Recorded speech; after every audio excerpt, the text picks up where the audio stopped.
Bonjour à tous, bienvenue sur ce webinaire EIC organisé en partenariat par l'AFPC et les points de contact nationaux EIC. Merci de vous être enregistrés nombreux pour participer à ce webinaire. Je vois que le taux de participation monte, donc je pense que nous pouvons démarrer. Je remercie également les pôles de compétences. Alors, je suis Fabienne Davran, donc d'Aerospace Valley, responsable de la cellule Europe. Avec Laure Quentin du pôle Minalogique, nous avons co-organisé ce webinaire. Je profite aussi pour remercier Jennifer Deo qui nous a aidé sur la logistique de ce webinaire. Et je remercie également les 15 pôles, donc vous voyez les logos en bas de la planche, qui nous ont accompagnés aussi en relayant l'information sur ce webinaire auprès de leurs adhérents. Nous sommes ensemble pour 1h30. Voilà, donc Laure, directrice Europe Minalogique, et je remercie nos deux intervenants du jour, donc Laurent Vol, point de contact national EIC Pathfinder Transition. Bonjour Laurent. Et Jérôme Billet, point de contact national EIC Accelerator. Merci à tous les deux pour votre aimable participation. Donc, nous sommes ensemble pour 1h30. Alors, juste pour vous dire que le webinaire est enregistré et que les présentations et le replay vous seront envoyés par email la semaine prochaine. Ceci ne doit pas vous éviter d'être attentif aux échanges. Nous vous proposons de poser vos questions donc au fil des présentations. Vous avez un onglet questions à droite sur votre écran et nous vous remercions de poser vos questions par écrit. Essayez de les contextualiser un minimum pour qu'on puisse ensuite les relayer à nos orateurs. Donc nous aurons 2 sessions de questions-réponses. Après l'intervention de Laurent donc sur le IC Pathfinder Transition, puis après l'intervention de Jérôme sur le IC Accelerator, et ensuite Laure prendra aussi la parole pour vous présenter l'action des pôles sur ces financements européens de l'EIC. Voilà, donc sans plus tarder, je propose à Laurent de prendre le micro et de nous faire sa présentation. Alors bonjour à toutes, c'est bon, vous devez voir. Oui, c'est bon, merci. C'est tout bon, parfait. Eh bien, écoutez, merci déjà à l'AFPC et à Aerospace Valley Minalogique de leur invitation pour présenter ce programme EIC avec mon collègue Jérôme. Donc le EIC, un petit rappel, c'est donc une composante à part entière du programme Horizon Europe que je pense que vous connaissez pour la plupart. Donc programme dédié à la recherche et à l'innovation depuis les bas TRL jusqu'à presque la mise sur le marché de l'Union européenne.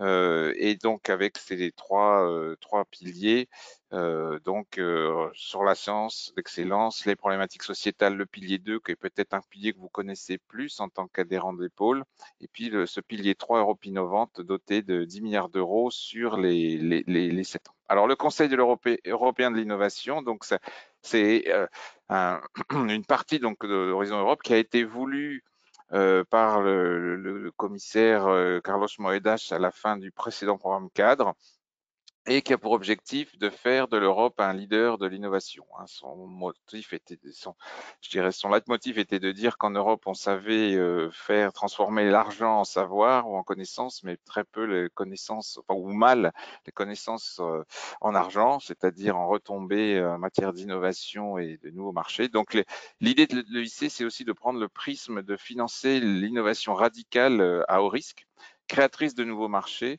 et d'utiliser donc le financement public pour limiter le risque lié à cette innovation, à la fois dans les phases de développement et dans les phases finales pour rassurer des investisseurs privés. Donc avec la volonté de couvrir toute la chaîne de l'innovation, depuis, je dirais, la recherche appliquée en laboratoire et à des fins d'obtention d'une preuve de concept, en passant par ensuite la maturation de la technologie jusqu'à l'accélération vers les marchés. Alors, c'est une priorité deep tech hein, et avec des investissements à long terme. Des innovations pluridisciplinaires, multisectorielles, et vous verrez que nous avons dans les différents instruments une approche généralement bottom-up, c'est-à-dire avec des sujets non imposés, mais également des défis ou challenges top-down afin de répondre à un certain nombre de problématiques identifiées par l'EIC. Alors l'EIC, c'est géré par une agence exécutive qu'on appelle l'ISMEA et qui permet donc d'offrir aussi des actions complémentaires aux bénéficiaires. Jérôme aura l'occasion de revenir dessus tout à l'heure. Alors, tout ce que je viens de dire, hein, c'est illustré suite au constat qui avait été fait que on avait des investissements, enfin du financement public pour, je dirais, les phases de bas TRL, un instrument PME qui, Jérôme reviendra sur cette phase aval, n'était peut-être pas complet non plus, et une vallée de la mort entre les deux qui a prévalu à la création de ce continuum des instruments depuis le Pathfinder, le Transition et l'accélérateur.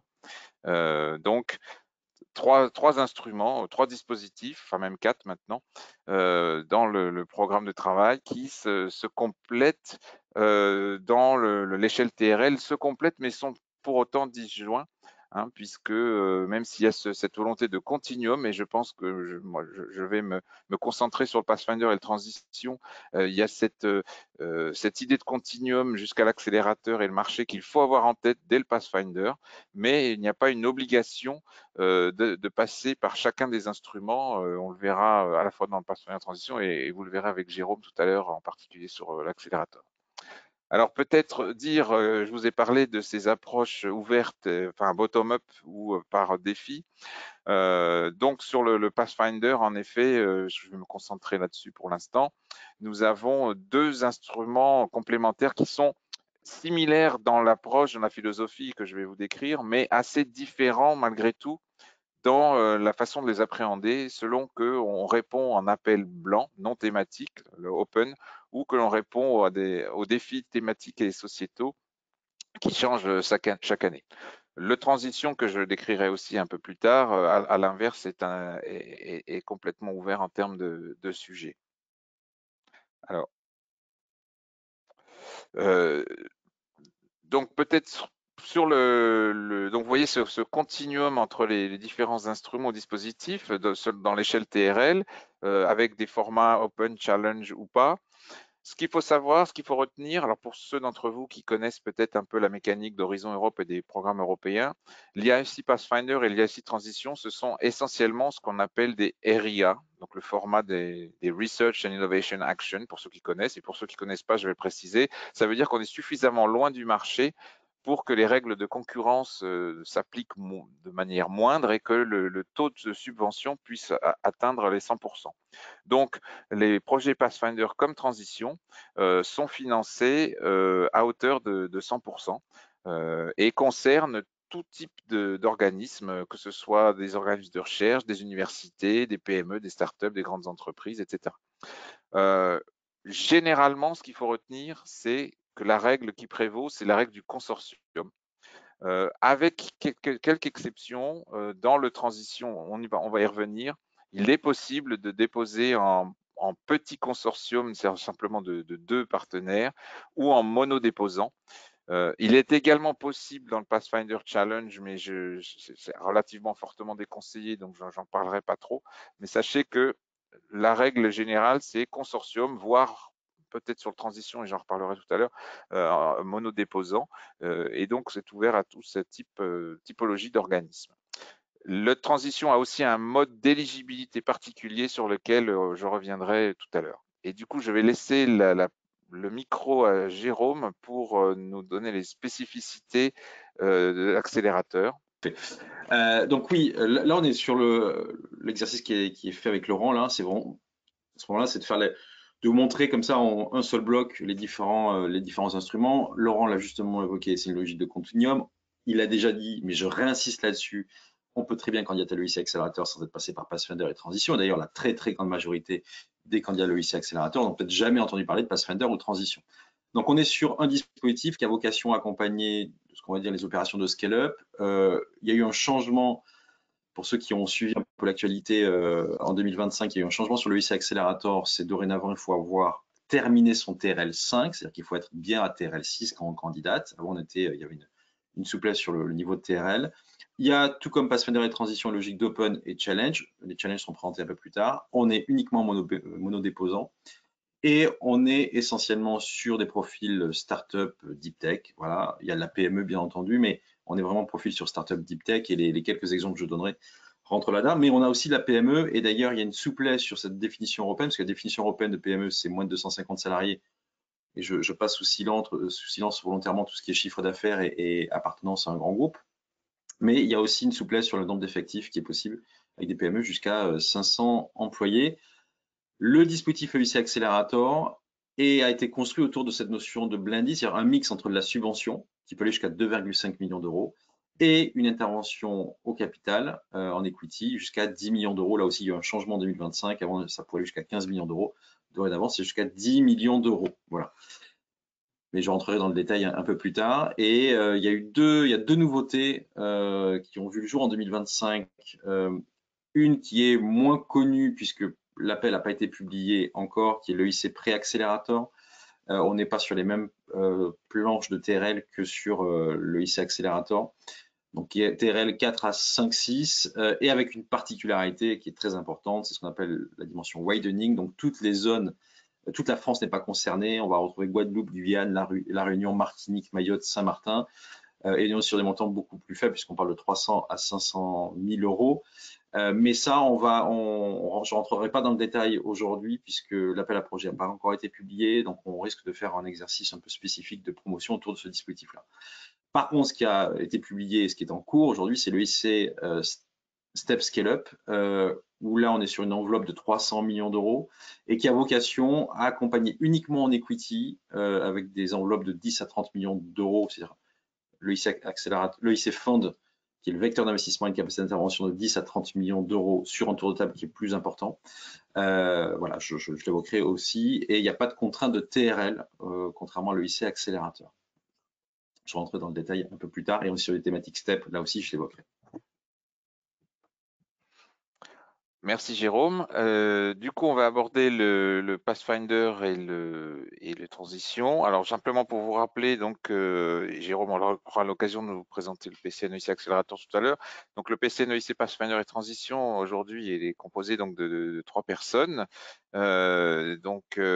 Grégorio Munoz-Abad, qui doit être parmi vous, qui vient de nous rejoindre, qui coordonne ce PCN. Et puis, je suis accompagné aussi de Chiara Molinelli et moi-même. Nous sommes tous les deux mis à disposition du MESR pour cette fonction de PCN, tout en ayant également d'autres fonctions connexes à côté.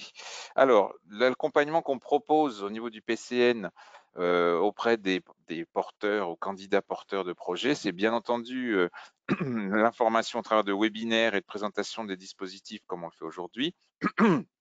Pardon, mais c'est également un accompagnement pour répondre aux questions de positionnement, d'adéquation de votre projet avec les attentes de l'EIC Pathfinder lors du montage, l'analyse des sommaires d'évaluation, donc des rapports d'évaluation ou ESR, et des résultats pour voir qu'est-ce qui est attendu, qu'est-ce qui passe, quels sont les impératifs pour dans les différents critères d'évaluation pour passer ou ne pas passer, pour se donner plus de chance ou pas. Et également,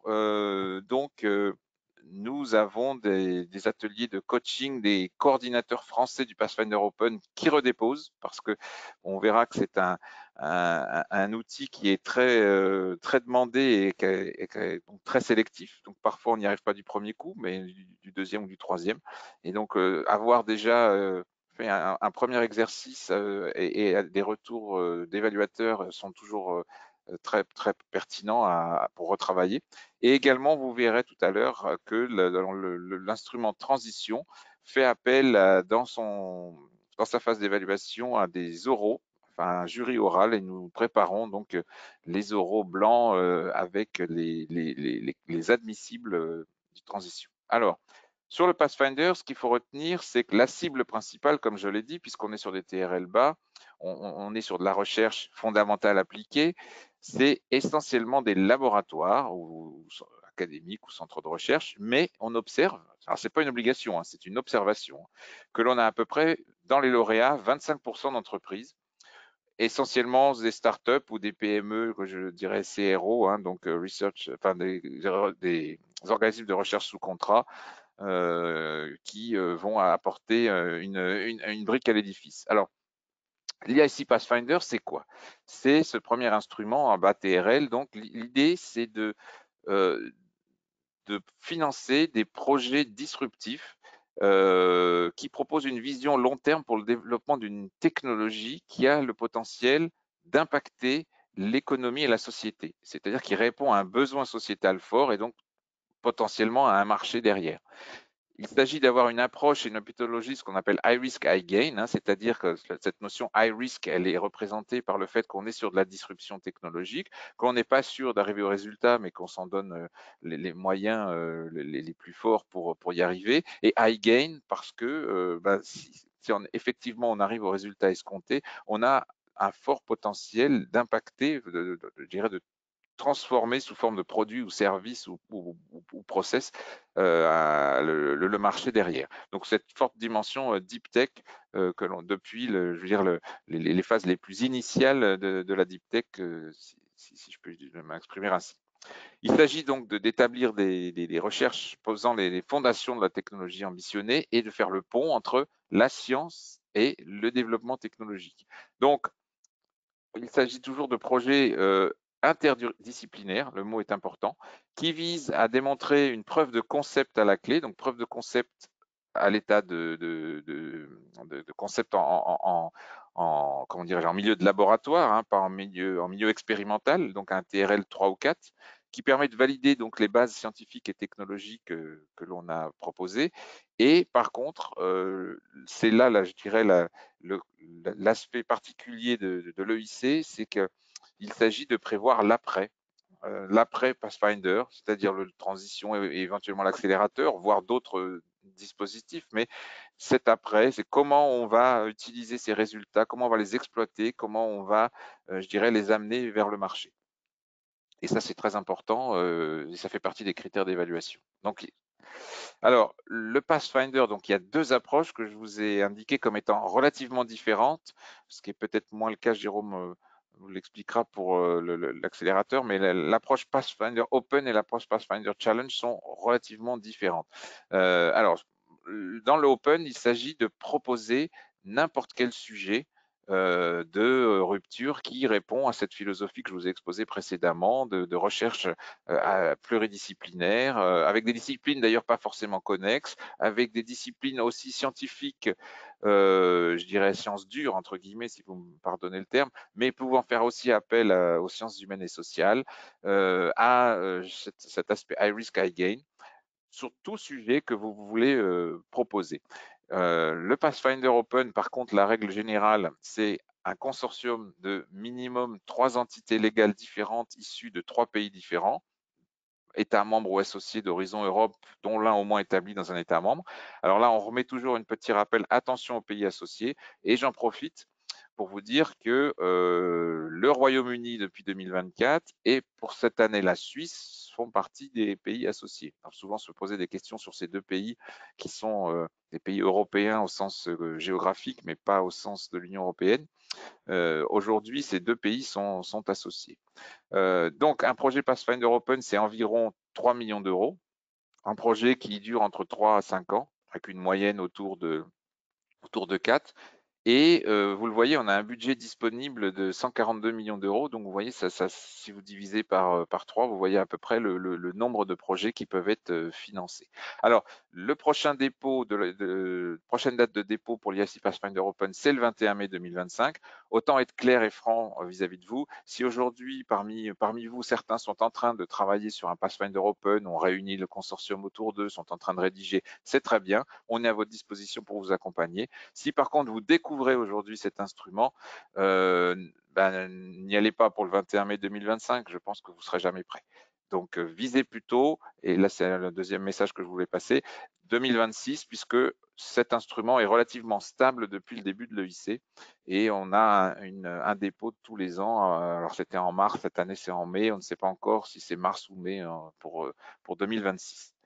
Le Pathfinder Challenges, donc il a cette même philosophie, mais une approche un peu différente, puisque là, il va s'agir de répondre à des défis qui ont été identifiés par l'ISMEA, par le IC, donc par ce qu'on appelle des programmes managers. Je vais vous expliquer ce que c'est un peu plus tard, et qui sont des domaines où, l'Europe a un potentiel leadership scientifique, mais manque de leadership industriel, où il y a des questions de souveraineté technologique de l'Europe potentiellement, et où on estime qu'il y a des marchés en croissance ou émergents à aller conquérir. Donc, on va rentrer un peu dans le détail. Alors, sachant que le Pathfinder Challenges, dans l'extrême majorité des cas, on est toujours sur des consortiums de minimum 3 entités légales de 3 pays différents, etc. Mais on peut, par exception, dans le Pathfinder Challenge, soit y aller seul, soit y aller en ce qu'on appelle bibénéficiaire ou petit consortium avec deux États, enfin deux entités de 2 pays. C'est très rare. Il faut vraiment que, si vous y allez en monobénéficiaire, surtout, il faut vraiment que vous ayez la capacité à montrer que, alors si vous êtes un grand centre de recherche avec des labos pluridisciplinaires dans de nombreux domaines et que vous avez les reins solides, entre guillemets, en termes de leadership, etc., pourquoi pas, mais c'est assez forte, enfin, en tout cas, nous, PCN, nous déconseillons d'aller en monobénéficiaire si vous n'avez pas cette capacité à montrer que vous avez une approche pluridisciplinaire qui répond à la fois aux enjeux d'impact, d'excellence, etc. Donc, c'est des projets un peu plus élevés en montant. On est à 4 millions, la durée à peu près la même.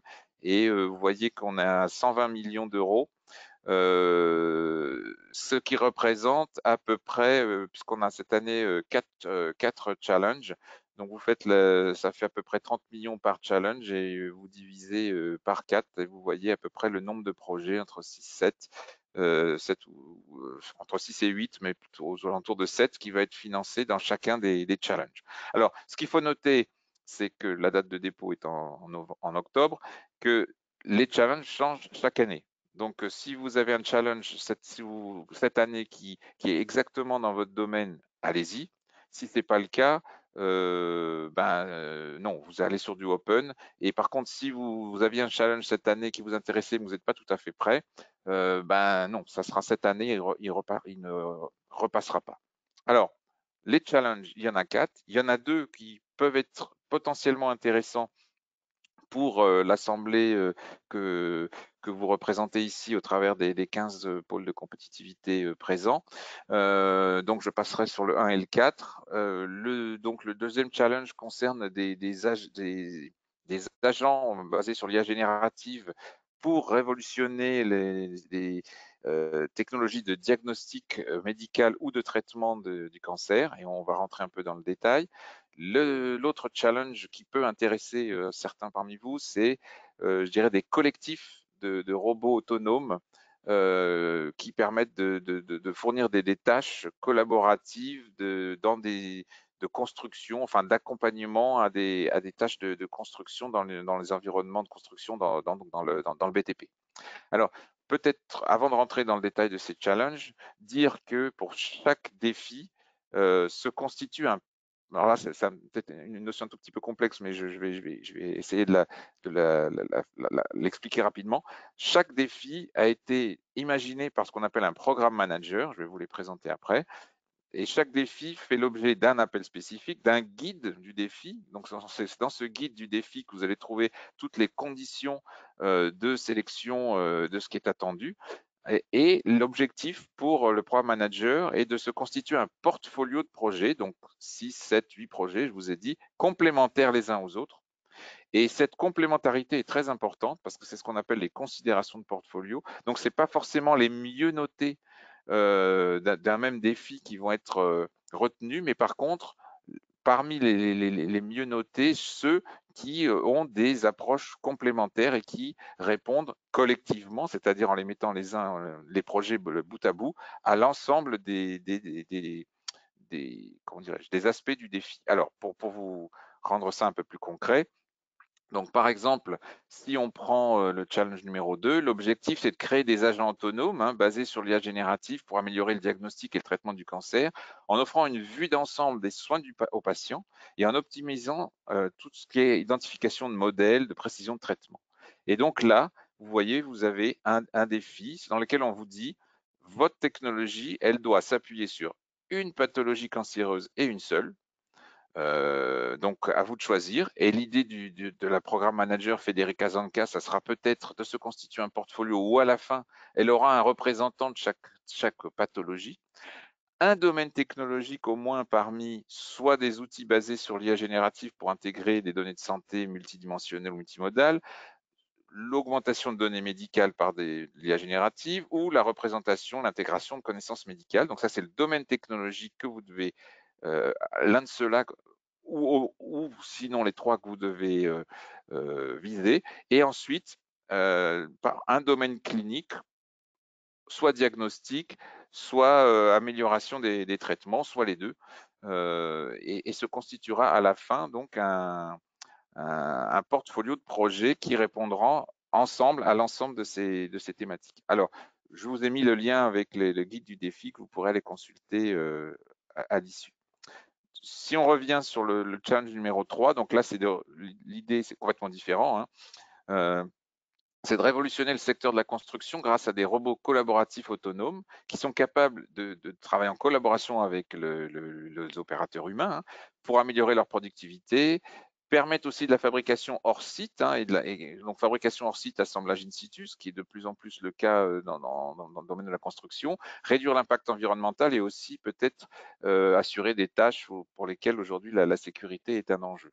Donc, vous voyez là encore le guide du portfolio qui explique quelles sont les trois attentes. Bon, je vais pas revenir dans les détails parce que je vois que le temps file, mais si vous avez des questions sur ces challenges, n'hésitez pas à revenir vers moi. Alors, simplement pour vous dire que il existe aujourd'hui 10 programmes managers qui sont alors peut-être certains d'entre vous ont entendu parler de la notion de project officer. Un project officer au sens de la Commission européenne, c'est quelqu'un qui suit votre projet d'un point de vue, je dirais, administratif et financier. Un programme manager, là, c'est quelqu'un qui n'a aucun impact administratif et financier ou contractuel, mais ce sont des experts de leur domaine. Donc, vous voyez, il y a 10 domaines d'expertise et qui sont en charge de créer ces routes technologiques, donc depuis le Pathfinder, pour identifier des technologies émergentes qu'ils vont ensuite pousser dans les phases ultérieures vers l'accélérateur. Et Jérôme vous en parlera tout à l'heure. C'est vrai qu'aujourd'hui, il l'a mentionné, on a très peu de déposants accélérateurs qui sont passés par le Pathfinder, mais l'idée est peut-être d'en faire émerger et d'avoir ce continuum, puisque vous voyez que les projets Pathfinder durent 4 à 5 ans, que le programme a commencé en 2021, donc on n'a pas encore ce cas de figure qui s'est présenté, mais c'est aussi dans l'idée de faire émerger parmi les meilleures technologies des startups qui pourront aller sur l'accélérateur ensuite. Voilà, donc je ne vais pas insister plus longuement sur ces portfolios et les programmes managers, mais sachez qu'ils existent et que si vous avez une technologie de rupture intéressante, ça peut être... Alors, ils n'ont pas vocation à vous dire votre projet il est bon, il n'est pas bon, mais ça peut être, avant que vous candidatiez, intéressant de vous faire connaître lors d'événements auxquels ils participent. Et alors, j'ai mis une petite croix sur ceux qui concernent donc les thématiques représentées par vos pôles aujourd'hui. Alors, l'évaluation d'un Pathfinder, comment ça se passe? Donc, c'est une évaluation en 2 étapes. Vous avez une première étape où votre projet est évalué par 3 à 4 évaluateurs indépendants à distance qui ne se rencontrent pas. Et à l'issue de leur évaluation, ces évaluations passent par un comité d'évaluation qui reprend toutes celles qui sont au-delà d'une note seuil et qui va établir, donc valider ou invalider, parfois, ça peut arriver, des commentaires divergents. Donc l'idée est d'arriver à des commentaires convergents de la part des experts évaluateurs. Et ce comité va donc établir une liste de projets à financer et on va, je dirais, en fonction du budget, partir du premier jusqu'à avoir épuisé le budget. Avec cette petite subtilité, mais dans laquelle je ne rentrerai pas aujourd'hui, des considérations de portfolio qui s'appliquent uniquement pour le Pathfinder Challenges. Donc, les critères, c'est les 3 grands critères que vous retrouvez dans Horizon Europe, hein, excellence, impact, mise en œuvre. Et comme on est sur des projets à bas TRL, l'excellence a un poids prépondérant à 60%. Donc, il s'agit de montrer que vous avez une vision à long terme et radicalement nouvelle. Hein, l'innovation incrémentale est bannie. Une originalité, une ambition, quelque chose de concret et disruptif. Donc cette fameuse high risk, high gain dont je vous ai parlé, une méthodologie qui malgré tout est faisable avec une gestion des risques cohérente et très important, une interdisciplinarité. Et quelque chose de concret, j'ai une nouveauté 2025, c'est qu'ils insistent sur le fait que vous avez derrière une vision comment dirais-je, d'une innovation concrète qui va émerger de cette technologie. Donc, en termes, deuxième famille de critères donc sur l'impact, donc un impact à long terme sur la capacité de cette technologie à transformer l'économie et la société, à passer de la preuve de concept à un démonstrateur et à aller ensuite à la capacité d'aller sur le marché, comment y aller, le potentiel d'innovation, tout ce qui est protection des résultats, donc capacité aussi à ce qu'on appelle l'empowerment, c'est-à-dire se basant sur ces résultats, de les transformer en innovation, peut-être dans d'autres champs que ceux que vous avez imaginés, et puis les aspects de communication, de dissémination qui sont importants, inhérents à tout projet de R&D, c'est-à-dire à la fois faire connaître et accepter, puisqu'on est sur de l'innovation de rupture, donc accepter par les futurs usagers de cette technologie ces évolutions, mais également permettre ce que je viens de dire, donc l'exploitation des résultats. Bon, mise en œuvre, c'est quelque chose de classique, le plan de travail, l'allocation des ressources, le consortium, etc. Alors, pour vous dire que donc, le Pathfinder Open est malheureusement, mais je vous y encourage quand même, un peu victime de son succès puisque on voit qu'il est très recherché du fait que c'est parmi les rares projets de R&D, enfin programmes de soutien à la R&D à ce niveau de TRL dont les sujets soient complètement ouverts. Et du fait que les thématiques sont complètement ouvertes, ben, il suscite un engouement. Ce qui fait que et un budget qui est malgré tout limité, ce qui fait que le taux de succès a un petit peu baissé entre ces dernières années du fait d'un budget ayant un petit peu baissé mécaniquement après la fin des aides supplémentaires liées au post-Covid. Donc aujourd'hui, on est sur un taux de succès qui n'est pas tout à fait à 5%, mais en France, on a la chance d'avoir un taux de succès un peu plus élevé suivant les années, du fait, je dirais peut-être d'un écosystème favorable à une sélection peut-être plus forte en amont des projets qui peuvent aller vers le Pathfinder. Alors, quelques exemples maintenant pour être un peu concret. Donc, je vous ai mis des exemples dans le numérique. Hein, donc, avec ce projet Desire for EU, qui est coordonné par l'IPG donc à Grenoble, et qui se focalise sur le développement je dirais, de boards électroniques plus durables, avec des processus de recyclage plus efficaces pour introduire une économie circulaire dans l'industrie de la microélectronique. Le projet Spin Datacom, hein, qui coordonné par le CNRS et qui va focaliser sur, je dirais, un nouveau type de laser pour améliorer la technologie des communications. Le projet RAM Power, donc là, qui est porté par un industriel, Thales, qui focalise donc sur des systèmes comment dirais-je, on va dire d'émission-réception à haute énergie pour des applications dans le domaine de la construction, justement. Ensuite, dans le spatial, alors il faut savoir que le spatial, je sais que vous êtes nombreux aujourd'hui dans le domaine aérospatial, le spatial a fait l'objet d'un challenge dans le Pathfinder l'année dernière et l'année précédente, donc pas cette année, mais ça n'empêche pas de déposer en open. Et donc quelques projets, donc projet Stratolaser qui consiste à développer un système laser, je dirais, de retrait des débris spatiaux déployés via des ballons stratosphériques. Un projet sur la propulsion, iProp. Donc là, on est plus sur l'aéronautique, hein, donc porté par Supaéro, sur, je dirais, des propulseurs à ions. Et puis un autre projet également en lien avec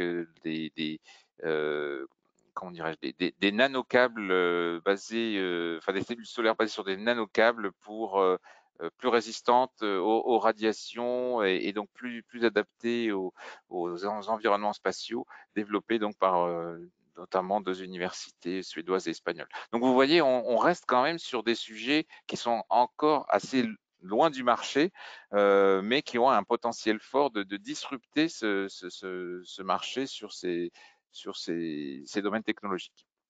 Voilà pour le Pathfinder. Ensuite, nous allons passer aux transitions qui, comme son nom l'indique, permet de faire la transition entre des résultats en environnement de laboratoire, en environnement expérimental. Alors, laboratoire au sens large du terme, hein, ça peut être aussi des laboratoires au sein de PME ou quand on parle du domaine aérospatial, on a un certain nombre aussi de start-up du New Space qui participent à des Pathfinder. Donc en niveau expérimental pour passer à un niveau de démonstrateur, donc TRL, on passe du 3.4 vers le 5.6, donc ça c'est l'EIC transition, et dans lequel on observe que l'on a à peu près la moitié des lauréats qui sont des PME, pour la plupart des spin-offs, des deep tech, enfin des essaimages de laboratoires académiques ou de centres de recherche. Les principes, c'est de mener en parallèle 2 choses, à la fois la maturation d'un point de vue technologique, donc le passage de TRL comme je viens de l'expliquer, mais en parallèle aussi une maturation du business plan, du business model, de la façon dont on va aller sur le marché ensuite. Donc c'est deux vraiment, on mène en parallèle dans une transition ces 2 activités, et donc il s'agit donc de faire une preuve de principe expérimental au-delà du laboratoire, donc en conditions réelles, dans des environnements d'application.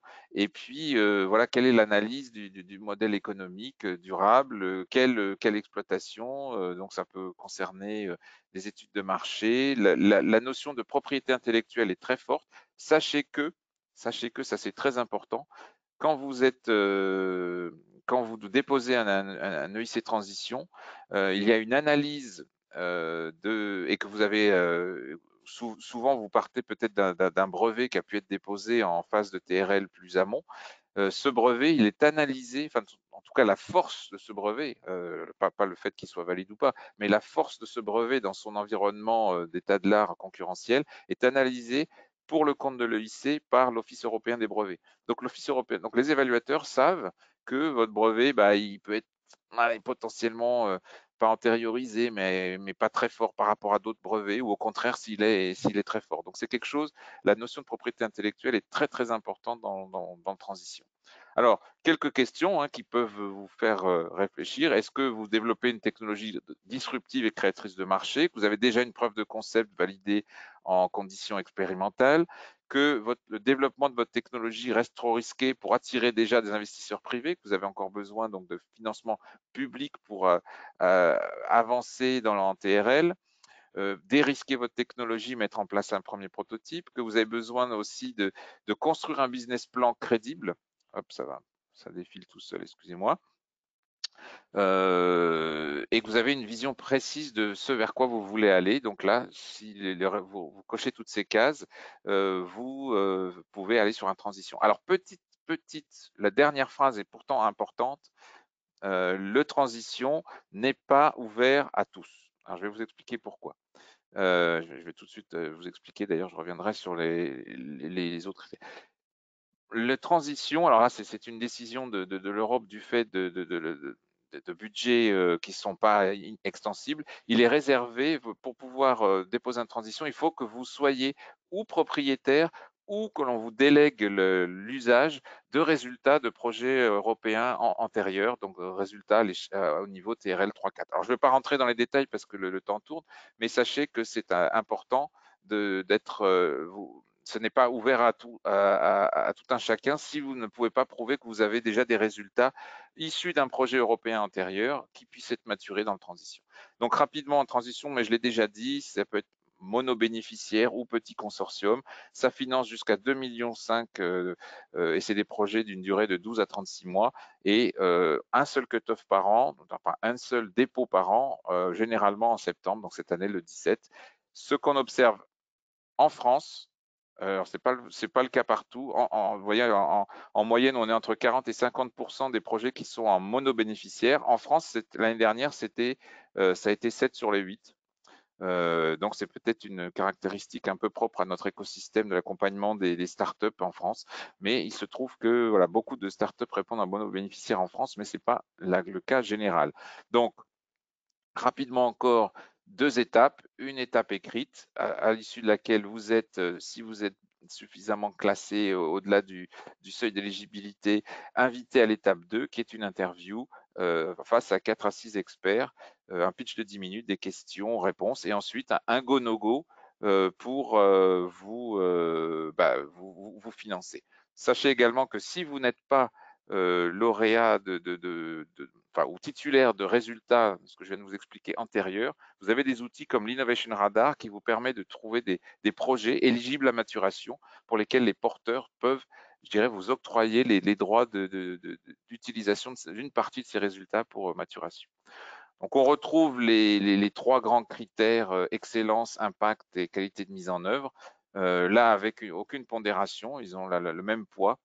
Et où on va retrouver le caractère de disruption, de crédibilité technologique et commerciale, de méthodologie employée, d'avantages économiques et sociaux, de préparation, de préparation à l'investissement et la stratégie vers le marché, c'est-à-dire en quelque sorte c'est voulu, c'est pas obligatoirement, mais c'est voulu comme étant l'antichambre de l'accélérateur aussi. Hein. Donc, si vous êtes une start-up, est-ce que vous pourrez passer en fin de transition à l'étape suivante ou pas? Voilà. Et puis la mise en œuvre, c'est des choses assez classiques. Donc, vous voyez qu'on est sur des taux de succès qui sont un peu plus élevés et en cohérence avec le reste d'Horizon Europe, hein, aux alentours de 10, voire même un peu plus au niveau français. L'année dernière, on a eu une bonne année 2024, puisque vous voyez qu'on a eu 7 projets retenus en coordination sur les 40 et à peu près 12 Français 12 partenaires français financiers. Alors ça reste un instrument qui n'est pas très connu, qui n'est pas énormément développé, mais qui peut être très intéressant pour des startups au niveau et des consortiums de recherche au niveau TRL 3.4 qui cherchent à maturer. Alors 2 exemples hein, dans le numérique. Donc un projet qui a impliqué Thales et Atos, enfin Eviden, donc pour développer, je dirais, des applications autour du calcul quantique avec déjà des usages pour les utilisateurs industriels. Un exemple aussi dans le spatial avec le Share MySpace, hein, qui est donc un projet qui focalise sur une station d'observation multitélescope permettant donc de faire une cartographie des objets spatiaux résidents et donc prévenir notamment c'est un peu un anti-collision pour la station spatiale internationale si vous m'autorisez ce raccourci très vulgarisé. Alors, à noter qu'il existe pour s'il y a des académiques parmi vous, une possibilité de vous faire financer au travers d'un instrument qui s'appelle le MRSEI proposé par l'ANR, l'appui au montage de projets Pathfinder ou Transition. Donc, jusqu'à 30 000 euros de subvention pour vous faire appuyer, soit vous-même pour vos coûts de préparation, voire l'implication d'un cabinet privé. Toutes les informations utiles, vous allez les retrouver sur notre site et sur un certain nombre de liens et je reste à votre disposition pour toute question. Alors, merci Laurent pour cette présentation très claire. Nous avons quelques questions, donc avec Laure, on va te les relayer. Alors, la première, bon, mais on va pas te la poser parce qu'elle concerne le IC Accelerator et on la posera à Jérôme. Hein. Jérôme, voilà, on viendra vers toi parce qu'il y avait une question pour le pourcentage de subvention. La personne demande si y a-t-il de l'avance remboursable demandée ensuite au projet? Donc, bon, pour le IC Accelerator, le mode de financement, on y reviendra. Bon, après, il y a eu une question sur les acronymes. Là, j'ai invité la personne, en fait, on voudrait que vous définissiez les acronymes quand vous les utilisez pour la première fois. C'est vrai qu'à l'Europe, on utilise beaucoup d'acronymes. Bon, voilà, pour le prochain orateur. Mais sinon, j'invite la personne à nous poser des questions si elle est troublée par ces acronymes. Alors, ensuite, est-ce qu'il y a un lien entre ERC POC et EIC Pathfinder? Alors, il y a un lien plutôt entre ERC POC et oui, l'ERC POC et l'ERC Pathfinder, c'est deux manières différentes, je dirais, de développer une technologie de rupture, pardon. L'IAC Pathfinder étant plutôt sur une approche pluridisciplinaire et avec cette idée de continuum que j'ai présentée. Par contre, le RCPOC a comme outil de maturation naturelle de transition. Et on observe que beaucoup de projets, parmi les projets de transition, beaucoup sont issus, alors j'ai plus les chiffres pour 2024, mais dans les années précédentes, on était à pratiquement entre 30 et 40%, voire plus parfois, des projets de projets transition qui étaient issus de résultats d'un ERC-POC dont le RCPOC fait partie de ces résultats qui peuvent être maturés au travers du transition. Voilà. Par contre, l'approche initiale, elle est un petit peu différente. Ok, merci. Est-ce qu'on a une idée, alors tu l'as peut-être dit d'ailleurs, des budgets pour la France, donc sur ce IC Pathfinder Alors, Non, Fabienne, je pense que la question portait pour ça. Laurent a affiché des budgets sur l'EIC Pathfinder, le budget de l'appel. Et ouais. la question porte, est-ce qu'il s'agit pour la France ou l'Europe? Et les budgets qui sont annoncés par les PCN, c'est les budgets globaux. Hein. Oui, c'est les budgets globaux. Alors, je ne saurais pas vous dire combien la France a récupéré, particulièrement sur les 138 millions de l'année dernière. Je crois qu'on était le troisième pays en termes de volume de récupération, mais je n'ai plus les chiffres en tête. Mais les 138 millions, c'est bien pour l'ensemble de l'Europe. Et de toute façon, il n'y a aucun fléchage français puisqu'on est sur du projet collaboratif. Donc, de toute façon, il n'y a pas de fléchage français, quoi qu'il en soit. Mais en plus, on est sur du projet collaboratif, donc c'est assez difficile de le dire, si ce n'est qu'à compiler les parts respectives des différents bénéficiaires dans les différents consortia.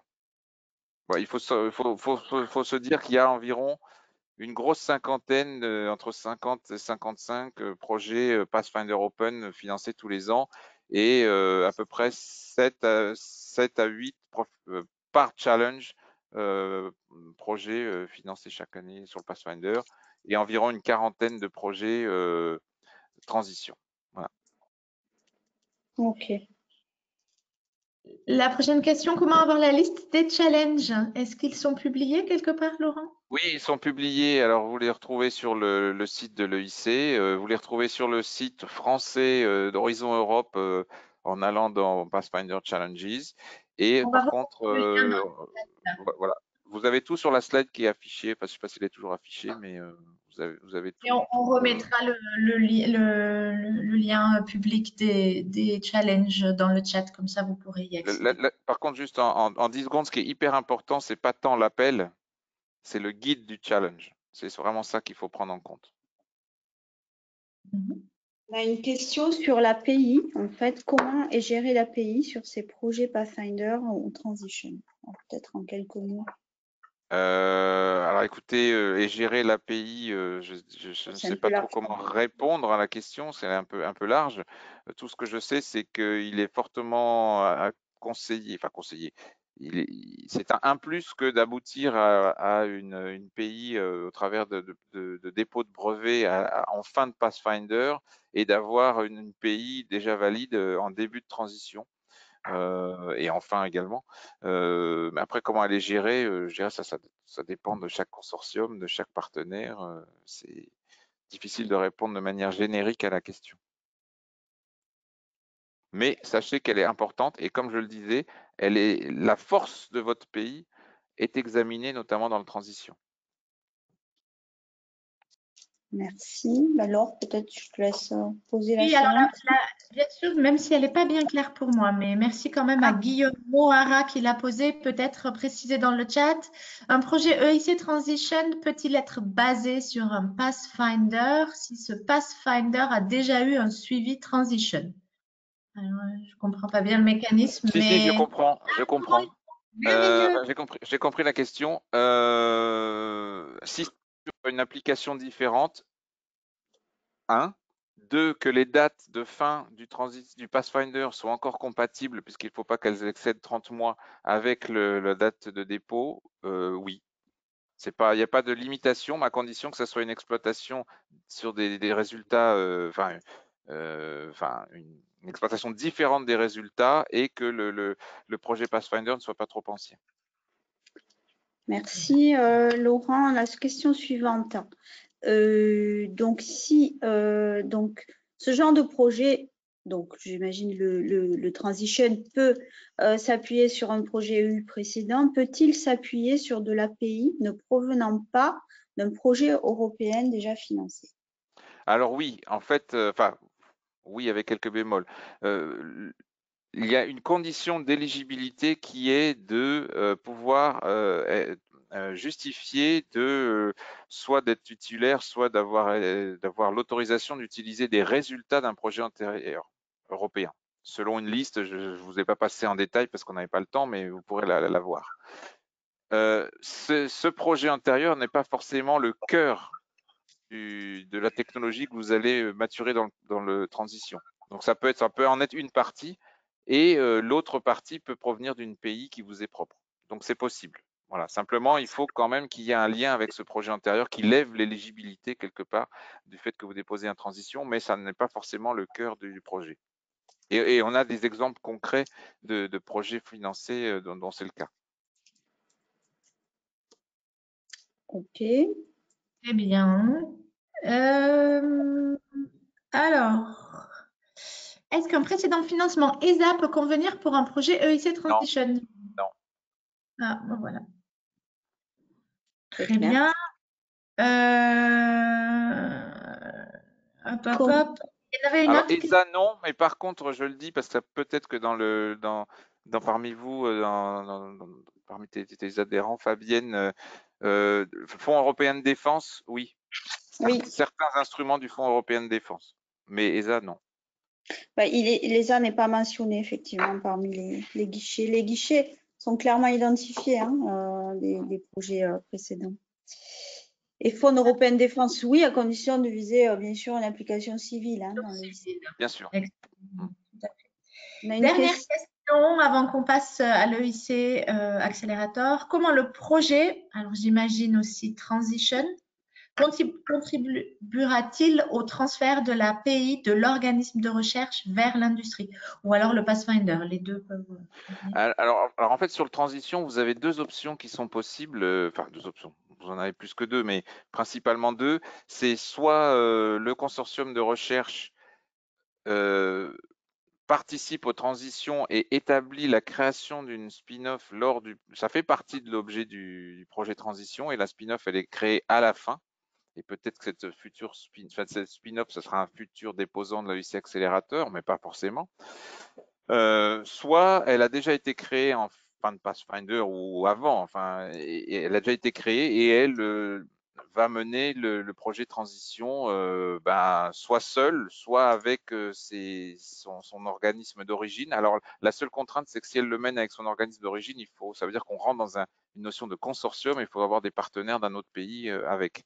Mais sinon, en général, ce qu'on observe, c'est soit un consortium avec plutôt des académiques qui décident de créer une ou plusieurs spin-offs d'ailleurs à la fin du projet, soit une spin-off déjà créée qui va mener seule son transition. Voilà. Enfin, j'espère avoir répondu, mais sinon que Oui. la personne qui a posé la question n'hésite pas à me contacter pour plus de détails. Merci, merci Laurent. Il y avait une question sur le lien vers l'Innovation Radar. J'ai pas fait attention, mais peut-être que tu l'as mis sur Oui, tes plans. je l'ai mis. Voilà. Ok, parfait. Merci. Alors, je vous propose de donner la parole maintenant à Jérôme pour le IC Accelerator. Merci. Merci bien. Hop. C'est parti. Alors effectivement, des acronymes, on en utilise quelques-uns.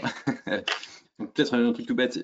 EIC, c'est pour European Innovation Council, qu'on traduit par Conseil européen d'innovation. On a évoqué aussi PCN, c'est pour Point de contact national. Alors, on fait partie des points de contact nationaux. Alors le IC Accelerator, j'en ai dit quelques mots brièvement lors d'une planche un peu récap. C'est un financement en subvention, donc ça répond déjà à la question, on ne parle pas du tout d'avance remboursable. Donc c'est la subvention qui peut représenter, qui va jusqu'à 70% de l'assiette des dépenses qui est présentée. On n'a pas de question de fonds propres, c'est-à-dire que si on fait le parallèle avec les dispositifs régionaux ou nationaux, où très souvent c'est la règle des 1 pour 1 qui prévaut, là ça n'existe pas, il n'y a pas de condition de fonds propres. Et quand on parlait de blended finance, donc un mix entre subvention et intervention en equity, même s'il y a d'autres alternatives possibles, l'equity peut aller jusqu'à 10 millions d'euros. Pour ceux qui ont connu l'EIC, l'accélérateur précédemment, on était à 15 millions d'euros. Là, c'est entre 500 000 et 10 millions d'euros. Et en plus de ce financement, subvention et ou investissement, il y a ce qu'on appelle les Business Acceleration Services, c'est-à-dire de l'accompagnement, ça peut être de la mise en relation avec des investisseurs potentiels, c'est de la mise en relation avec des grands comptes à l'échelle européenne, il peut y avoir du coaching, etc. Donc ça, c'est aussi être capable de soigner des lauréats et ça passe pas que par du financement. Tout comme Pathfinder qui a été évoqué, il y a une notion d'open et challenge. Une différence peut-être un peu notable par rapport à Pathfinder, nous on a coutume, alors quand je dis nous, c'est nous, l'équipe des points de contact nationaux, c'est qu'il faut d'abord regarder si l'entreprise et le projet qu'elle souhaite déposer rentrent vraiment dans le scope de l'EIC, avant même de s'intéresser à open ou challenge. Finalement, si je rentre dans un challenge, c'est un peu la cerise sur le gâteau, mais ça ne va pas être l'élément déterminant. C'est pas parce qu'il y a des mots-clés qui semblent vous parler et coller à ce que vous faites que vous êtes forcément, c'est forcément la bonne porte pour vous. Donc ça c'est un premier point qui est à mon sens assez essentiel. Alors il y a des challenges, il y a 5 challenges sur 2025, il y a les budgets qui sont indiqués. Alors ce sont des budgets à titre indicatif. C'est-à-dire que il n'est pas rare de voir peut-être une sous-consommation sur une ligne challenge qui va être ensuite réexploitée pour financer des projets open. Donc ça c'est un autre élément.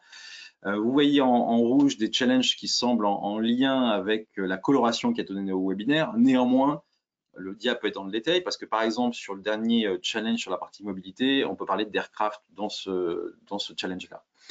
Donc il y a un premier challenge, donc vous l'avez bien vu hein, sur la partie open, il y a 384 millions d'euros et puis après on a 50 millions d'euros par challenge. Encore une fois, c'est loin d'être immuable puisqu'il peut y avoir de vases communicants. Donc, il y a tout ce qui est matériaux avancés, qui est une thématique assez forte. Il y a aussi tout ce qui est IA générative. Ça, c'est aussi... il y a un détail hein, qui est donné sur les challenges. Je ne rentrerai pas dans le détail faute de temps. Et puis, en plus, ça ne va pas vous donner une indication majeure. Ce qu'on peut être amené à faire, nous, en tant que PCN, d'ailleurs, dans certains cas, lorsqu'il y a une question, c'est-à-dire qu'il y a un projet, on se dit, mais on n'est pas sûr que ça rentre dans un challenge. Il n'est pas rare de voir, d'interroger ce qu'on appelle les programmes managers qui ont été évoqués par Laurent pour se dire est-ce qu'on est dans le scope ou pas. Et trop souvent d'ailleurs la réponse qui est donnée c'est si vous ne sentez pas totalement à l'aise dans le challenge ou il y a un doute, de façon plus légitime, aller sur de l'open.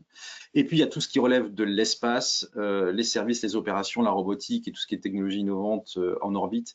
Là aussi c'est évoqué, il y a quelques points clés qui sont à suivre. Mais encore une fois, ce n'est pas l'élément déterminant. C'est la cerise sur le gâteau. Oui, si vous rentrez pleinement dans un challenge, et que vous êtes bien dans le scope EIC Accelerator, il faut y aller plutôt en challenge. Par contre, s'il y a un doute, plutôt basculer sur l'open.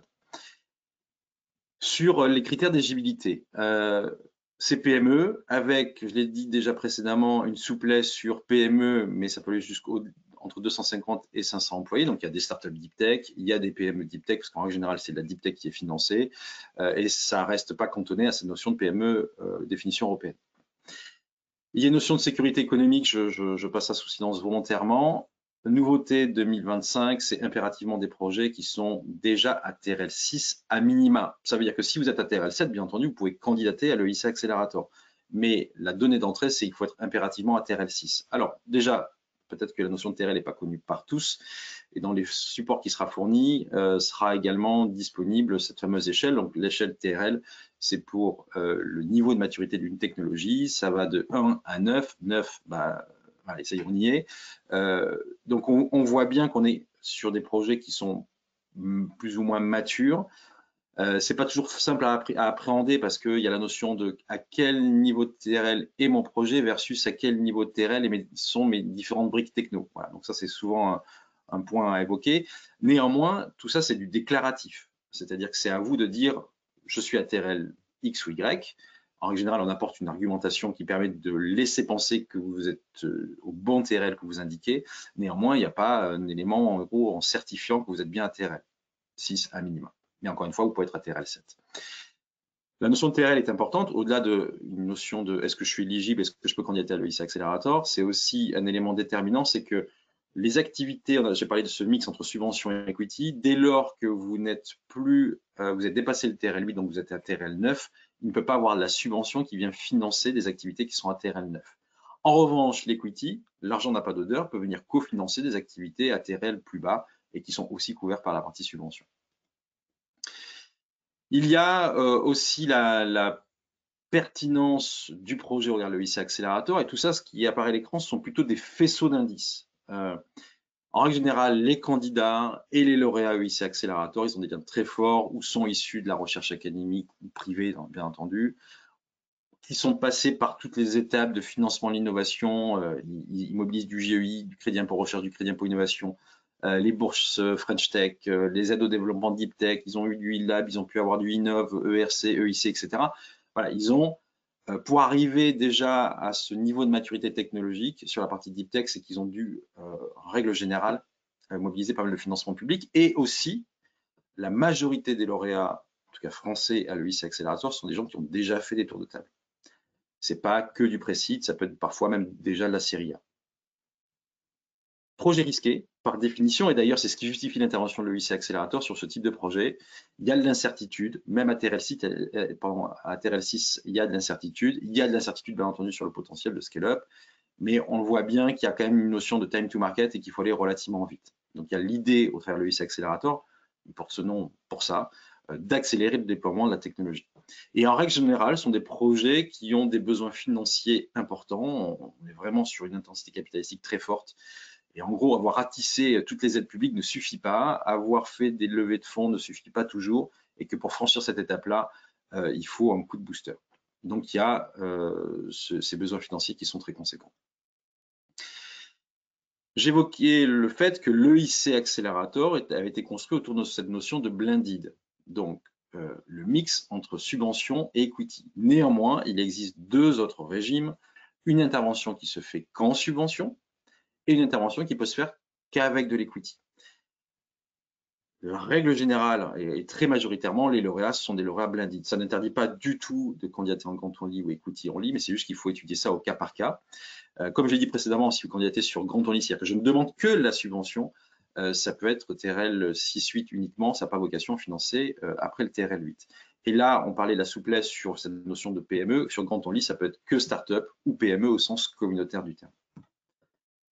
D'autre part, et ça ne veut pas dire que quand je candidate à grant only, j'ai un dossier différent. Bien au contraire, c'est qu'il faut aussi rassurer sur l'idée que je candidate pour avoir uniquement la subvention, mais qu'est-ce qui laisse penser les différents évaluateurs qui vont se pencher sur votre dossier que vous serez capable de lever l'argent qui sera nécessaire pour aller plus loin. Dénominateur commun, ça reprend 70% des coûts. Alors là, il est indiqué coût de R&D, j'ai envie de dire coût de R&D et d'innovation, parce qu'il n'y a pas que la R&D au sens strict dans l'assiette des dépenses. Donc c'est 70% des dépenses. Petite particularité, quand on parle d'investissement, puisqu'on n'interdit pas de mettre de l'investissement, ça va être que l'amortissement de l'investissement. Par contre, si vous développez un proto qui a vocation peut-être être cassé ou j'en sais rien, là, ça va être 70% du coût du proto en question. Par contre, si vous faites un démonstrateur échelle 1 et potentiellement vous allez faire du chiffre d'affaires avec ce démonstrateur-là, on sera uniquement sur la partie amortissement. Très important, qu'on soit en blended ou equity only, ça change absolument rien, c'est que l'EIC Fund, qui est le vecteur qui est capable d'investir en equity dans la société, n'a pas vocation à être lead investor. Ça, c'est un point essentiel. Et c'est vrai que pour le dire autrement, on peut être L'Oréal EIC Accelerator en blended ou en equity only. Si jamais l'entreprise n'arrive pas à identifier un lead investor, l'EIC Fund dira « je m'arrête là ». Donc ça, c'est un élément très important à prendre en considération et pas de se dire « tiens, je candidate, j'ai besoin de 10 millions d'euros, je vais demander 10 millions d'euros à l'EIC ». Non, parce qu'il ne veut pas être lead investor et donc ça veut dire qu'il n'ira pas au-delà d'ailleurs 50% de la levée de fonds. Il peut y avoir de la souplesse entre ce qui est demandé et puis ce qui est réellement reçu. Donc parfois il peut y avoir 2 millions d'euros en additionnel. Ça arrive, mais c'est vraiment au cas par cas. Et il y a ce qu'on appelle les follow-up investments, c'est-à-dire que le fonds EIC ne s'interdit pas, si besoin, de remettre au pot donc sur les investissements de suivi pour les entreprises dans lesquelles elle a déjà investi, bien entendu. Sur le processus d'évaluation et donc de candidature, donc il y a 3 étapes, et j'ai envie de dire, il y aurait même une 4e étape, c'est-à-dire que 4e étape, elle n'apparaît pas à l'écran, elle n'apparaît pas par la suite, mais elle me paraît essentielle, c'est que vous pouvez très bien déclarer à l'issue de l'étape 3 L'Oréal EIC Accelerator. Derrière, vous avez quand même une étape 4 qui est la due diligence avec le fonds EIC, en tout cas pour ceux qui candidatent sur du blended. Et la due diligence peut arriver à la conclusion, c'est votre projet, j'y crois pas, je n'investirai pas dedans. Donc ça, c'est un élément aussi important. Je peux très bien, ça arrive très rarement, hein, mais voilà, c'est un élément à prendre en considération. Sur les différentes étapes, il y a ce qu'on appelle la short proposal, donc une application qui se veut légère, et tout est relatif néanmoins. C'est-à-dire qu'il faut fournir un pitch deck de 10 slides, une vidéo de 3 minutes, et puis un dossier de 12 pages où vous allez répondre aux questions. Donc c'est un template, il faut répondre à ces questions un peu bêtes et méchantes. Là, ça se passe par un dépôt sur le portail Funding and Tenders. Il faut déposer, en fait, il y a une relève qui se fait le premier mardi de chaque mois à 10 h. Donc, bien entendu, c'est-à-dire qu'il peut y avoir, si vous y prenez mal, il peut y avoir déjà un mois où il ne va rien se passer pour vous. Donc ça, c'est un élément à prendre en considération en termes de rétro-planning avec la candidature en full proposal. La short application, donc les différents documents vont être évalués par 4 évaluateurs et il faut impérativement 3 go sur 4 pour avoir le droit de candidater à la full proposal. Lorsque vous dites, vous avez votre diplôme, j'ai réussi à passer les short application, vous avez le droit de candidater à la full proposal. Full proposal, il n'y a que 2 dates de relève en 2025. 12 mars, on n'en parle pas, elle est passée. Et donc la prochaine, c'est le 1er octobre. Là, c'est 17 h en heure limite. On est sur un dossier qui est nettement plus copieux, c'est 50 pages. Là aussi, il y a une template à respecter, mais qui laisse quand même beaucoup de, à mon sens, de latitude, et c'est plutôt bien fait pour le coup, beaucoup de latitude, enfin un peu de storytelling. C'est pas répondre à des questions, c'est vraiment que vous avez capacité, même s'il peut y avoir la redondance vu la structuration du document, mais de raconter une belle histoire. Et au-delà de ce dossier de 50 pages, il y a un pitch deck à fournir. Point très important, c'est que ce pitch deck-là, il a vocation à être utilisé ici pour l'interview. Donc en fait, il faut qu'il arrive à jouer sur deux tableaux, être suffisamment autoportant pour être largement compréhensible par quelqu'un qui le lit, puisque la full application, c'est une évaluation sur l'écrit, et suffisamment séduisant pour être capable d'accompagner votre pitch pendant 10 minutes si jamais vous êtes retenu à l'issue de l'étape 2. En plus de ça, il y a la vidéo qui peut être la même que sur la short proposal, bien entendu. Il y a un budget détaillé, il y a les besoins en termes de financement, il y a tout ce qui concerne l'ownership, où est-ce que vous avez de le contrôle et qui contrôle la société. Il y a, et ça on le met en rouge, au-delà des CV des personnes, etc., il y a 2 éléments qui me paraissent très importants. C'est ce qu'on appelle la freedom to operate. Donc la freedom to operate, ça va être un document qui en général est rédigé d'ailleurs par un CPI, par un conseiller en propriété intellectuelle, qui va indiquer où est-ce que vous êtes de la liberté d'exploitation par rapport à vos brevets, etc. Donc ça, c'est des éléments qui sont largement pris en considération. Et puis, il y a aussi les lettres de soutien. Alors, les lettres de soutien, ça peut être aussi bien des investisseurs potentiels, ça peut être vos clients futurs, vos prospects, tous les partenaires un peu stratégiques. Et en gros, tout ce qui démontre quelque part qu'il y a de l'appétence autour de votre projet, qu'il y a une traction de marché. C'est l'élément important, et c'est pas parce qu'ils apparaissent en annexe que les évaluateurs vont lire. Moi, je pars toujours du principe qu'un évaluateur est un feignant. Donc, en fait, il faut aussi du pré-mâcher de travail, que ça soit dans le pitch deck ou dans le dossier de 50 pages. S'il y a des éléments aussi importants, il ne faut pas se dire, bah si, ils liront les annexes. Non, non, c'est-à-dire d'indiquer qu'a priori, il y a des gens qui vous suivent, et d'indiquer aussi bien pitch deck que dossier de 50 pages. Là, ce sont 3 évaluateurs, et il faut impérativement, je simplifie le discours parce que c'est pas totalement vrai, mais en fait, il faut qu'à un moment donné, en bout de course, il y ait 9 go sur 9. Laurent a présenté les 3 familles de critères. Là, on est sur la même famille de critères, mais là, par contre, il n'y a pas une question de pondération, il faut 9 go sur les 9 critères. Et quoi qu'il en soit, c'est un exercice avec un effet structurant, même pour ceux qui ont déjà fait des levées de fonds, qui ont déjà leur business plan, bah, mine de rien, de répondre à une candidature full proposal, bah, ça structure parce que parfois, c'est mettre de l'écrit sur des choses qui sont largement oralisées. Et puis, si jamais vous êtes retenu à l'issue de la full proposal, ce qu'on espère toujours, nous, en tant que PCN, c'est qu'il y ait plein de candidats français et qu'il y ait plein de lauréats français en bout de course. Il y a des dates d'interview. Donc, par exemple, si vous candidatez pour le 1er octobre, on sait déjà, même si ça peut bouger à la marge, c'est que les interviews à Bruxelles, puisque c'est en déplacement, ça sera entre le 19 et 23 janvier. Et là, à Bruxelles, qu'est-ce qui se passe? C'est 10 minutes de pitch, 35 minutes de questions-réponses. Et là, vous venez qu'avec le pitch deck qui a été utilisé, comme je l'ai indiqué précédemment, à la full proposal. Et 2-3 semaines après, plutôt 3 d'ailleurs que 2, on est informé sur est-ce que mon projet est retenu ou pas. Et en fonction, ça enclenche l'étape 4, aussi bien la partie due diligence que la partie contractualisation sur le volet subvention. Alors, on a fait un peu alors, quand on parle de l'EIC accélérateur et globalement l'EIC, ça assortit très souvent d'un taux de succès qui est relativement faible. Moi, ce que j'ai coutume de dire, en revanche, c'est que 100% des gagnants ont tenté leur chance. Donc, ça, c'est un élément important, c'est que la France se positionne très bien puisqu'on ressort en tête avec 106 lauréats parmi les 700 lauréats sur la période juin 2021-février 2025. Les taux de succès, en règle générale, ont un taux de succès qui est supérieur à la moyenne, aussi bien sur la partie short proposal que la partie full proposal que le ticket moyen. On a une tendance à demander plutôt des gros tickets. Alors, un gros ticket, c'est sur la partie equity.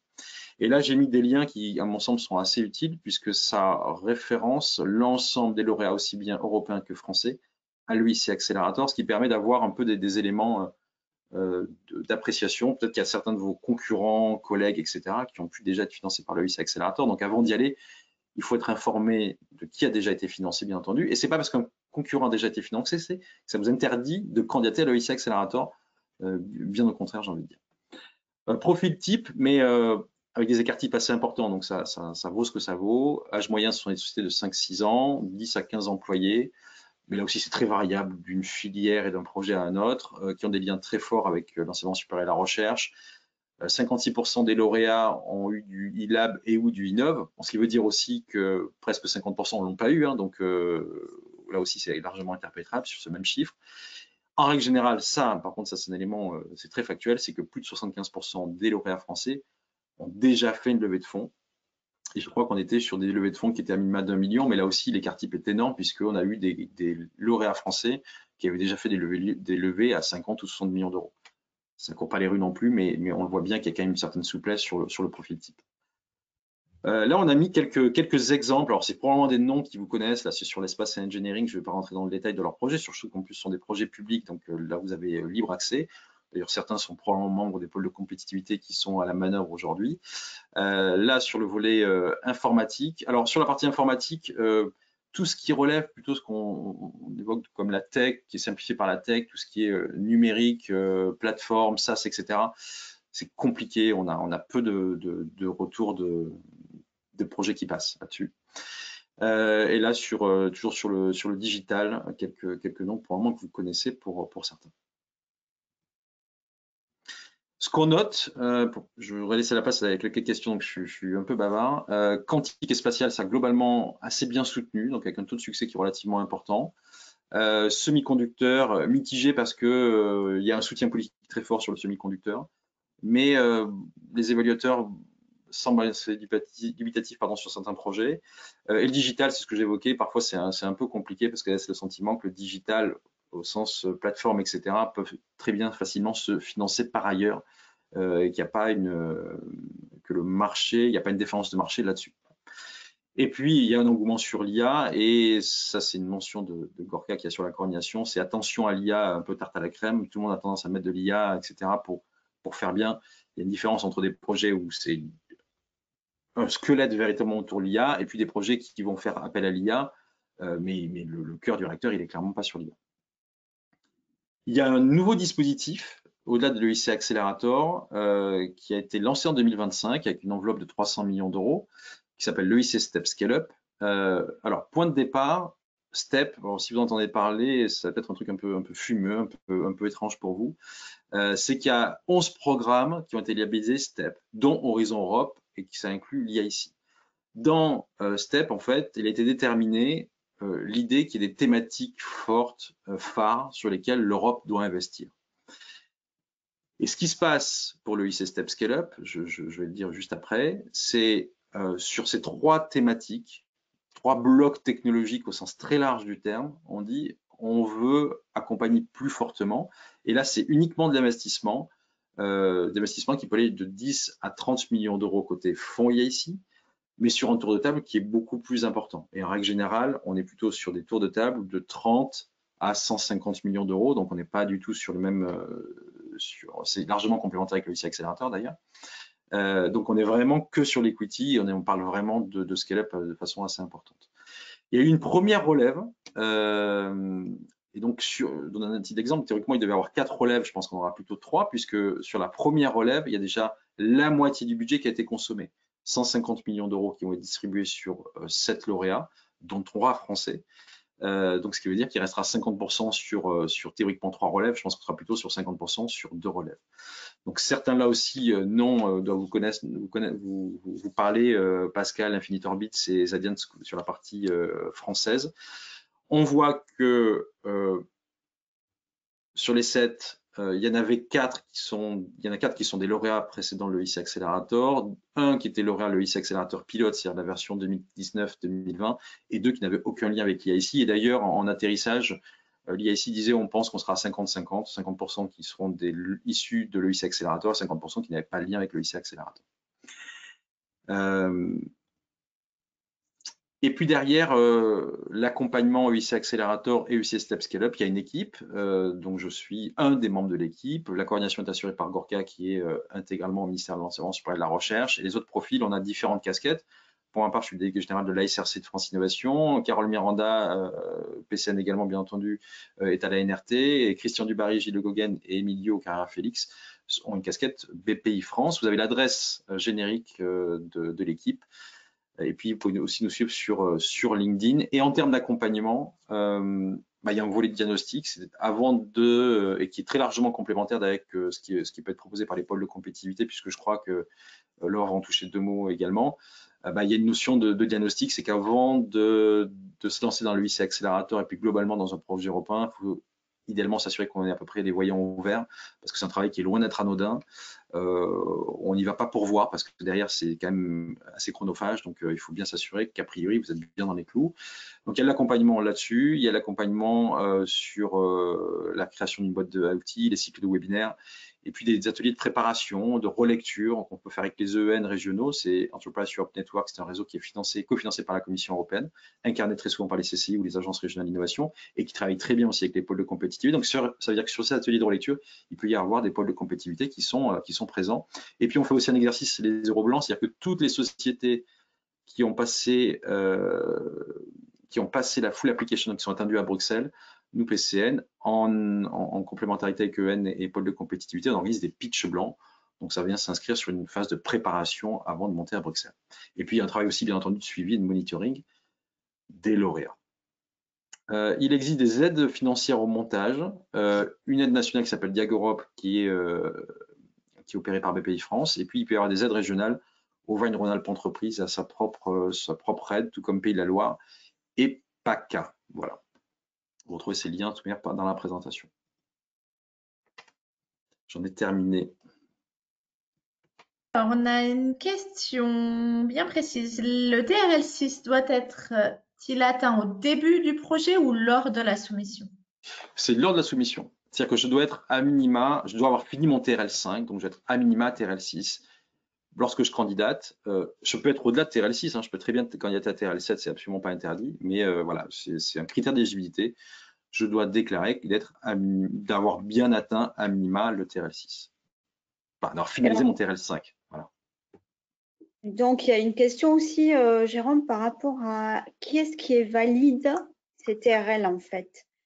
Donc, est-ce que la justif doit déjà être écrite dans le dossier? Comment voilà. Bon.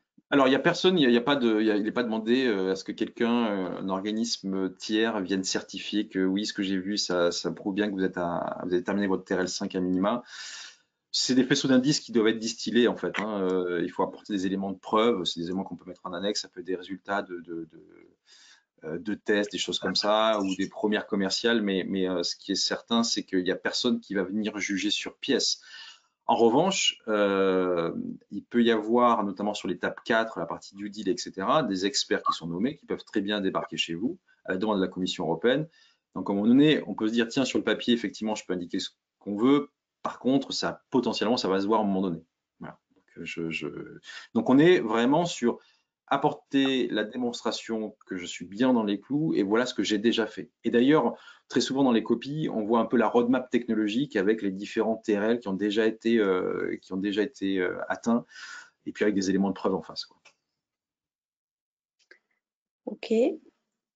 Très bien.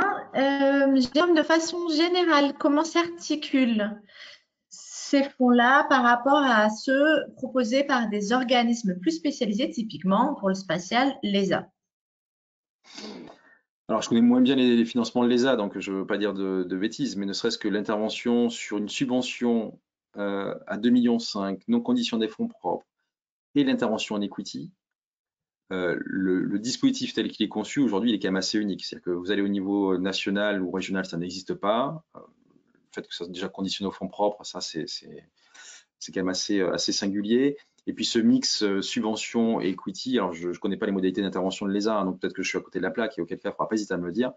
Mais on est quand même sur un dispositif qui est quand même très particulier et qui est à mon sens très probablement complémentaire avec ce que propose l'ESA, hein, et Oui. d'autres acteurs d'ailleurs. Bah, je confirme, en fait, si je peux me permettre. En fait, oui, le dispositif EIC est unique. Hein. L'ESA, bien sûr, finance beaucoup de R&D et parfois s'articule avec la Commission, ou notamment sur Horizon Europe, hein, il y a Espace, hein, mais l'EIC, c'est relativement unique. Voilà. Alors, il y a une question ensuite qui concerne la sous-traitance. Est-ce qu'il est possible pour un accélérateur monoporteur d'avoir des activités de sous-traitance? Et si oui, à quel montant? Alors oui, dans la question d'ailleurs, il parle de monodéposant. L'EIC Accelerator, c'est bien que du monodéposant. Alors je ne sais pas si la question porte aussi de façon rétroactive à Pathfinder et Transition. Mais en tout cas, sur l'accélérateur, oui, il est possible d'avoir de la sous-traitance. En règle générale, on parle de 30%. Mais dans les faits, parfois, c'est un peu plus que ça, et c'est là où il y a l'intérêt d'avoir l'equity, puisque j'ai envie de dire, l'argent, dans ce que j'ai déjà dit, l'argent n'a pas trop d'odeur. Donc, quand vous faites, par exemple, si on prend le cas de la biotech, quand on fait des essais cliniques, de facto, ils seront, ce qui n'est pas la thématique du jour, mais c'est pour donner l'illustration, de facto, c'est une grosse part du budget, c'est de la sous-traitance. Voilà. Donc, il n'y a pas... en général, on parle de 30%. Ce qui est toujours compliqué quand il y a une sous-traitance à outrance, on se dit, mais finalement, quel est l'actif stratégique et les compétences qui sont incarnées par l'entreprise? Donc, c'est là, en fait, tout est capable de quelque part se justifier. Et dans le IC Step Scale-up que j'évoquais, c'est un élément qui n'est absolument pas évoqué. Voilà, donc, Merci. Ben, peut-être une petite dernière. Quelles sont les dépenses éligibles à l'EIC Accelerator, Jérôme? bah, sur le principe, tout, avec quand même une limite, c'est que sur la partie invest, je crois que je l'ai dit, mais si c'est de l'invest, si c'est par exemple un proto qui a vocation à être détruit, testé dans tous les sens, vous pouvez faire plaisir, effectivement, là c'est l'intégralité du coût qui va être intégré dans l'assiette. Par contre, si c'est un démonstrateur et qui a vocation peut-être à faire des premiers euros de chiffre d'affaires avec ou être vendu in fine, théoriquement, c'est l'amortissement uniquement qui sera comptabilisé. Mais par contre, du temps passé par les équipes, bien entendu, que ce soit sur la R&D, sur l'innovation, c'est-à-dire sur du pré-commercial, ça fonctionne aussi. Et en fait, il y a quand même une certaine latitude, notamment lorsqu'on candidate sur du blended, c'est que l'equity, il flèche pas une nature de dépense en fait. Donc là, vous êtes plutôt à l'aise dans vos baskets. En gros, dès qu'il y a des trucs qui sont très commerce, qui ne relèvent pas forcément la subvention, vous mettez ça dans la partie equity, quoi. Mais sur le principe, il n'y a pas grand-chose qui freine. Voilà. Ok, merci Jérôme. Alors, avant de laisser la parole à Laure pour conclure, juste une toute dernière question. En fait, est-ce que tu pourrais parler de l'aspect portfolio de l'EIC Accelerator? Parce que, notamment, si un des projets sur les mêmes thèmes est en cours sur un Pathfinder par un labo de recherche, est-ce qu'un projet industriel TRL6, bon, au-delà du TRL6, serait vu comme bienvenu, complémentaire au portfolio ou en compétition? Alors, premièrement, il y a eu des décalage dans le temps, c'est-à-dire que sur le principe, pour ça, on a encore peu de retours de projets qui sont passés par Pathfinder et ou Transition qui candidatent à l'accélérateur. On n'a pas tant que ça aujourd'hui, hein. Même si le programme a été lancé en 2021, on est en 2025, on est quand même sur des projets de temps long. Donc voilà, ça, pour l'instant, on n'est pas à ce stade-là. Ce qui est certain, c'est que des projets candidats à l'EIC Accélérateur qui sortent tous les deux lauréats, ça arrive. C'est-à-dire que c'est pas interdit. C'est en gros, dans sa logique de gestion de portefeuille, aussi bien côté commission que côté EIC Fund, ils vont pas dire tiens, j'ai financé un tel en 2023 et j'ai un projet qui débarque en 2025. S'ils sont convaincus qu'il y a un intérêt, que ça peut être deux propositions technologiques différentes qui sont capables de répondre au même usage, ils sont capables de prendre le risque sur les deux. Donc voilà, je ne sais pas si ça répond totalement à la question, mais oui, c'est-à-dire que c'est pas une restriction, quoi. C'est pas parce qu'il y a eu un projet. Okay. Non, par contre, ça veut dire qu'il faut bien avoir conscience quand on rédige une copie, c'est est-ce que j'ai des concurrents qui ont déjà été financés. Ah, oui. Ça, c'est une vraie. Parce qu'en fait, vous pouvez retrouver face à un truc tout bête, c'est que lorsque vous retrouvez, et je pense que ça veut dire que ça serait un défaut de votre part en termes d'analyse de marché de ne pas les citer, on dit mais ils sont passés à côté quand même de personnes que nous on identifie comme concurrents, donc c'est-à-dire qu'on peut dire que le boulot n'a pas bien été fait.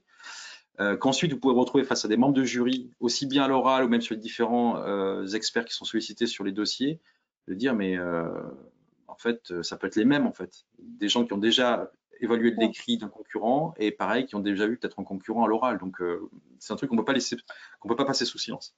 Voilà, il faut bien l'identifier et montrer en quoi on se distingue aussi de ça. Oui. Ok, merci Jérôme. Ben, écoutez, maintenant la parole à Laure pour terminer. Merci beaucoup Jérôme et merci Laurent. Et Laure, la parole est à toi pour terminer. Oui, merci. Voilà, je vais conclure juste ce webinaire. Alors Fabienne l'a introduit, organisé dans le cadre de la FPC, l'Association française des pôles de compétitivité. Vous avez sûrement eu l'information via votre pôle. Donc ici, juste pour résumer, les experts du sujet en France sont les points de contact nationaux. Ils proposent éventuellement de l'accompagnement de votre dossier, mais sachez qu'au plus proche du terrain, vos pôles vous aident dans vos dossiers, EIC Accelerator, EIC Pathfinder, entre autres. Notre action, elle part de l'identification de l'appel et de la présentation de l'opportunité. C'est ce qu'on fait aujourd'hui lors de ce webinaire. Ensuite, on peut vous mettre en relation avec un ou plusieurs partenaires. Comme vous devez le savoir, les pôles de compétitivité ont eux aussi des réseaux européens dans leur domaine qui peuvent permettre de vous trouver des compétences complémentaires pour votre compétition. Les équipes Europe et techniques des pôles, Fabienne pour Aerospace Valley, moi-même et mon équipe à Minalogic par exemple, vous aident aussi dans un premier niveau de structuration de projet, de formalisation, de s'assurer de l'adéquation de votre projet avec le guichet, le cahier des charges, vous donner des premières orientations. Certains d'entre nous vous aident aussi un peu à la rédaction d'une partie de la proposition, mais souvent on vous conseille plutôt de vous faire aider par un cabinet conseil en faisant appel aussi bien sûr à l'aide des aides publiques que Jérôme a aussi mentionné pour cofinancer cette dépense. On fait quasiment tous de la relecture argumentée de votre dossier avec des pistes d'amélioration. Et enfin, dans le cadre précis de l'EIC Accélérateur, par exemple, beaucoup d'entre nous font de l'entraînement au pitch avec les structures régionales et souvent, bien sûr, le PCN. Voilà. Donc, tout ça pour vous aider à maximiser vos chances de succès, à améliorer votre dossier et à mieux appréhender les guichets et les financements européens. Donc, on n'a pas besoin de le préciser. Financement européen, certes, un peu plus complexe et un peu plus à répondre et à appréhender, mais qui représente une source de financement non négligeable et unique, comme on l'a précisé aussi dans ce webinaire. À moi aussi de remercier tous mes collègues dans les pôles de compétitivité pour avoir relayé ce webinaire et dont j'ai le plaisir de vous lister ici les contacts. Donc, que vous soyez en Bretagne, en Occitanie, en Auvergne-Rhône-Alpes, que vous soyez des domaines numériques, espace ou industrie, référez-vous à votre pôle de compétitivité, aux équipes Europe pour plus de détails et pour accompagner vos dossiers. Voilà, vous avez ici leurs contacts et ils vous seront aussi envoyés avec l'ensemble des présentations. Voilà. Merci. Pour moi. Merci Laure. Écoutez, il ne me reste plus qu'à clôturer ce webinaire en vous remerciant à tous pour votre attention. Merci à nos super PCN orateurs qui nous ont fait une présentation crystal clear de ces dispositifs. Très bon appétit et très bon week-end à tous. Au revoir. Bonne journée à tous. Merci. Au revoir, bonne journée, merci.